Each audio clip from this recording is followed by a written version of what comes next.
Hey guys, welcome back to my channel. My name is Cheryl. If you're new here, and today I'm here to talk about the best books I read in 2017. Now these can be best for like a lot of different reasons. I love these books for all different reasons, and they are in no particular order on this list because don't ask me to rank them, please. That's cruel. Without further ado, let's just get into this. So the first book I'm going to talk about today is Gemini by J. Kristoff and Amy Kaufman. This book is a beloved staple here on BookTube, or at least the Illuminae series as a whole is. The Illuminae Files, I believe. This is the second one in the series. It follows different characters than the first one for most of the book, and then the books tie into each other, and then it's just like a cast of characters by the second half of this book. This was so good. I think I like this one better than Illuminae, which is saying something because I loved it, but between the new characters and then their interactions with the old characters gave me life. Then the way that these books are formatted, which if you don't know already, they are multimedia, which means that there are case files, there are transcripts, there are video transcripts, there are pictures in this one because one of the main characters is an artist, and so there are drawings in this one which were not in the first one, which I think added such an interesting element to the story.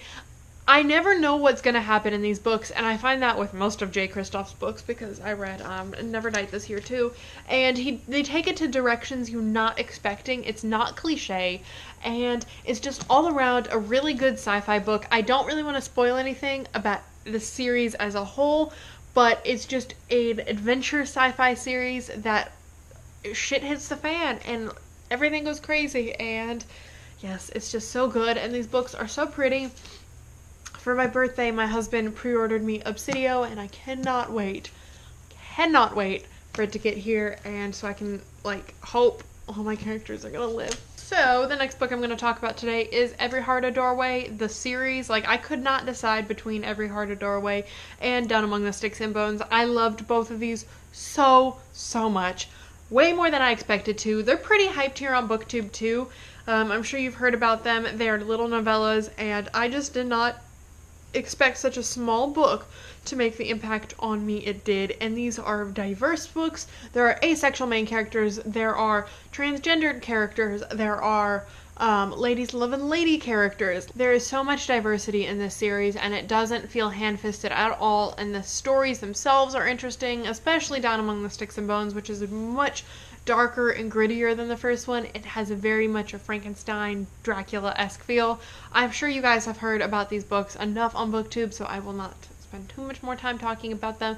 But the series as a whole makes this list because I cannot decide between the two, and I'm super excited for the next one, Beneath the Sugar Sky, which I believe comes out in January or early next year. I'm so hyped! So the next book I'm going to talk about is Saga Volume 1. I am once again late to this party, and I only read the first volume this year because my library just indefinitely lost the second one, so I'm going to have to buy it. Saga is just an epic sci-fi fantasy series which follows two warring peoples. We have the people who live on Earth and the people who live on the moon, and they're at war with each other.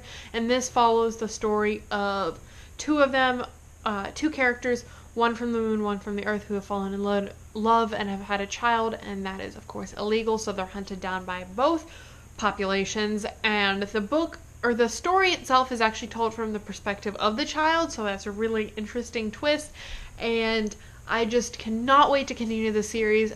Just the first volume was definitely not enough to satisfy me, but I love the art of this so much, and I cannot wait to continue it. Like I said, I feel like I'm one of the last people to have read this series, or even started it, because it's so, once again, beloved here on BookTube. You can tell where I get most of my recommendations from. So the fourth book I'm going to talk about is also another one that's loved here on BookTube, and that is The Gentleman's Guide to Vice and Virtue by Mackenzie Lee. This book was such an adventure. I did not really know what to expect going into it. I had heard it was funny. It follows Monty as he takes his grand tour of Europe before he has to settle down, become serious, and take over his family estate. And he does not want to do this. It takes place, like you can probably tell, back in the 1700s. He doesn't want to do this, so he wants to make his grand tour just the biggest final shebang he can. He goes on it with his friend Percy and his sister, whose name I don't remember, which is sad because she was my favorite character. But he goes with his friend and his sister, and they get up to a lot of shenanigans, and this story is just so incredibly diverse. You've got the main character is bisexual. His sister is, I believe Mackenzie Lee said asexual. Correct me if I'm wrong, but I believe she did come out and like explicitly say that. But his love interest is not only a person of color, but he also suffers from epilepsy. There's just so much diversity in so many different ways in this story, in addition to it being really fucking funny. It was one of the few books that has actually made me laugh out loud this year, and there's just a lot of adventure aspects that I did not expect going into it. There's pirates, there's big chases, there's finding hidden things. It's such a fun book, and it's kind of long. It's like 500 pages, but I read it in like almost like one sitting because it's just, you couldn't put it down. It was so fast paced and so fantastic.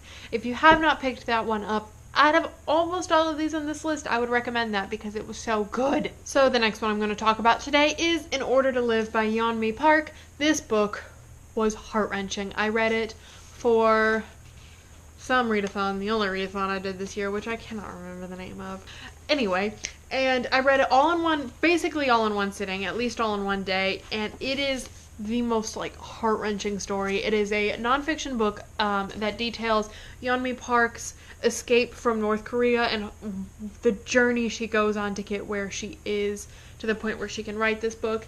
And it's just so heartbreaking what she goes through there. It deals with not only like the horrors of living in North Korea and her having to come to terms with all of what she learned in North Korea as a child was not true, and that it was propaganda, and have to like rework her mind and relearn and like have to integrate into society. But it also deals with like human trafficking and rape and all of these other super intense topics.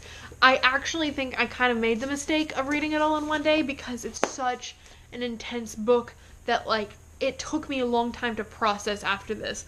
But it's not very long, and I would, if you're in the mood or if you like nonfiction, I would definitely recommend picking it up. It is a worthwhile story and one that definitely needs to be told, but just fair warning, it is an intense story at times, and it is, like I said, very heartbreaking. So the last book I'm going to talk about is one that I don't think I really talked about much on my channel this year, and that is The Assassins Apprentice by Robin Hobb. I believe this is the first Robin Hobb book I read.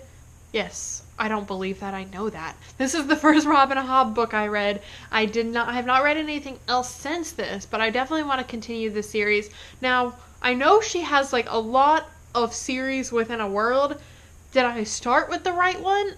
I don't even know what the full series is called. I looked and looked and looked to see which series you're supposed to start with and got kind of some conflicting things, but I hope I started with the right one.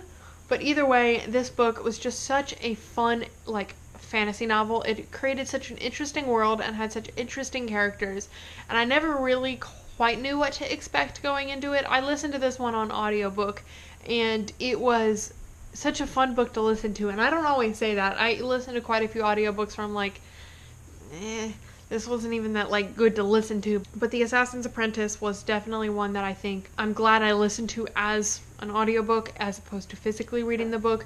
I do want to continue with the series, and I do want to continue with her other series. I've heard only fantastic things about them and about her writing as a whole. I follow quite a few booktubers who are just absolutely obsessed with her works, and so I look forward to diving into more of them. But anyway, those are the books that were my favorite of this year. I tried to keep this video short and sweet. If you are interested in any of my thoughts about more of these, I will leave either their video down below where I reviewed them or a Goodreads link to a review if I have one. You can definitely check out more of my thoughts there. I definitely was probably more coherent than I am now.